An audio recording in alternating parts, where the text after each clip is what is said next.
le chrétien, quand on parle d'un chrétien, c'est quelqu'un qui a la nature de Christ. La nature de Christ, c'est l'amour, c'est la joie, c'est la paix. Et tout de suite, le pardon devient votre vie. Parce que comme Christ a été persécuté, les chrétiens le seront aussi. Et qu'est-ce que Christ a fait pour les gens qui l'ont persécuté? Il les a tous pardonnés, même sur la croix, il a dit « Père, pardonne-leur ». Donc si nous sommes des chrétiens, donc le pardon devient notre vie pour tous ceux qui nous font du mal, pour tous ceux qui nous cherchent des problèmes. Parce que la différence entre un chrétien et un croyant, le croyant c'est celui qui va à l'église, qui croit à l'église, mais qui ne croit pas à la parole. Il peut aller dans une religion, il croit à ce que l'église dit. Mais nous sommes des chrétiens. Cette nature de l'agneau est en nous. Donc nous devons vivre comme notre maître. Si nous sommes les descendants d'Abraham, donc nous devons avoir aussi la foi qu'a eu Abraham. Donc le pardon est un droit pour nous. Et la persécution, et c'est quelque chose qui doit toujours nous arriver parce que le Christ l'a dit. Il dit, moi qui est le maître, j'ai été attaqué de cette façon. À plus forte raison, vous qui êtes le bois sec.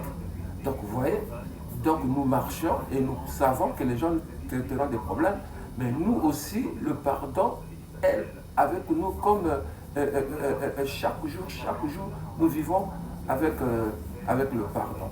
Voilà pourquoi, si les gens ne pardonnent pas, ceux qui n'ont pas la nature de Christ, il a dit, pardonnez comme le Père nous pardonne aussi nos offenses.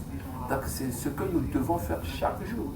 Parce que la Bible dit que si vous avez le Saint-Esprit est symbolisé par la colombe.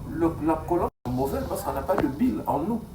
Donc c'est pour cela que le Saint-Esprit est symbolisé par la colombe.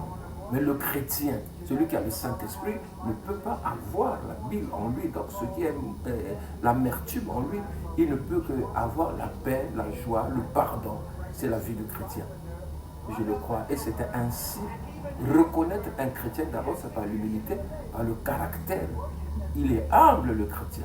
Et comme il est humble, le chrétien, maintenant, si vous lui faites du mal, tout de suite, il pardonne parce que c'est sa nature, c'est son caractère d'humilité. Donc le chrétien, c'est celui qui pardonne.